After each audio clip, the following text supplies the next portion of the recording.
দেখছো কাল রাতে আমাদের এখানে কেমন বৃষ্টি হয়েছে। এই বৃষ্টির রাতে একটু চিকেন না খেলে হয় বলো তো?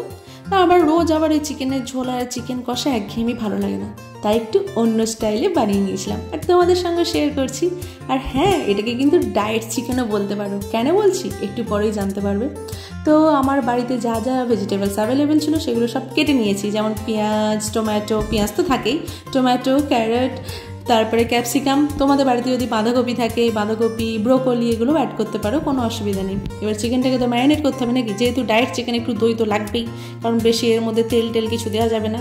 ওই জন্য একটা বোলের মধ্যে টক দই, গোলমরিচ, মানে স্বাদ মতো নুন, চিলি ফ্লেক্স আর অবশ্যই তন্দুরি মশলা। তন্দুরি মশলা না দিলে কিন্তু এর টেস্টটা অতটা ভালো হবে না। এবার যদি ধরো ঘরে না থাকলো জিরে ধনে একটু গরম মশলা অ্যাড করতে পারো, কোনো অসুবিধা হবে না।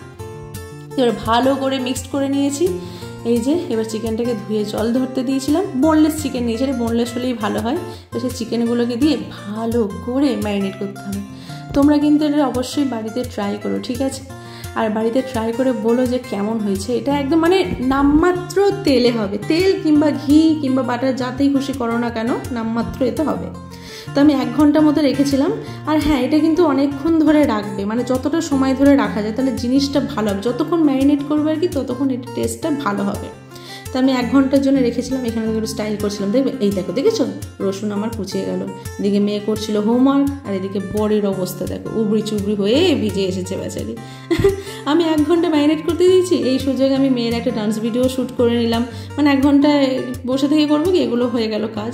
তো এই করতে করতে 1 ঘন্টা আমার ইজিলি কেটে গেল।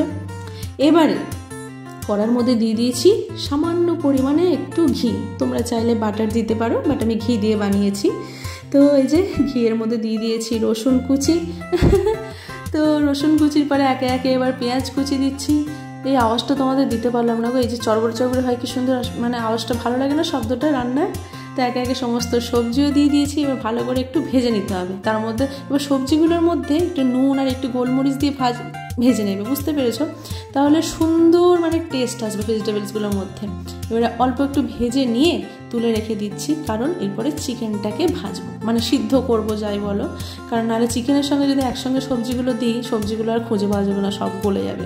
ওই নিয়ে সবজিটাকে আগে ভেজে তুলে রাখলাম, দিয়ে তারপরে একটু সামান্য ঘি দিয়ে, মানে চামচ একটু লেগেছিলো তো সেইটুকুই দিয়েছি, দিয়ে চিকেন মানে একটু না দিলেও চলতো, যেহেতু দই দেওয়া আছে মানে লাগার তো ভয় নেই, যেহেতু জল বেরোবে এরকম হবে। তো ঢাকা চাপা দিয়ে এরকম করে কুক করে নিতে হবে।